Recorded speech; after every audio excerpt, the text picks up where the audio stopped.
রাখতেছি পেঁয়াজ, রসুন, মরিচ।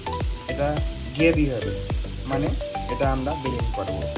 যারা ইংলিশ বোঝেন না তাদের জন্য বাংলাও আছে। এটা যে আমাদের প্রবাসের জীবন, সাথে আছে আমাদের ভাই। ভাই আসসালামু আলাইকুম। ভাই ওয়ালাইকুম আসসালাম। ভাই আপনি কি কাটিং এর দিক থেকে ফার্স্ট? ভাই হ্যাঁ, অবশ্যই আজকে ব্রাজিলে খেলা তো, এই জন্য আজকে আমরা বোয়াল মাছ খাবো। বোয়াল মাছ খাবেন? সবাইকে আসার জন্য আমন্ত্রণ জানানো হইলো, সবাই চলে আসুন।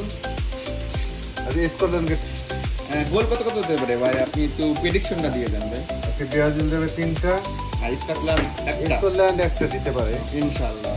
তাহলে আপনার এটা আমি প্রেডিকশন নিয়ে নিলাম, এটা আপনি ইউটিউবে চ্যানেলে দেখবেন। আর আপনারা এই ভিডিওটা দেখে লাইক, কমেন্ট, শেয়ার করবেন।